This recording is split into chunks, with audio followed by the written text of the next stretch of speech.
How to add link to Instagram story. So if you want to add a particular link to your Instagram story, then this is a video for you. So if at the end of this you found this often informative, please don't forget to like and then subscribe. Now to add a particular link to your Instagram story, all you need to do is go ahead and open the Instagram application. Then click on the plus button at the top right, select story.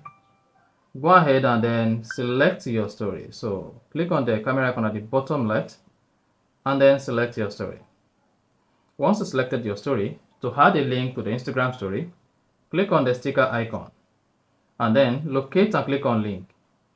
Now go ahead and type in the link that you want to add to your Instagram story. So this link must be accessible. Once you type it, you go ahead and click on the done button at the top right.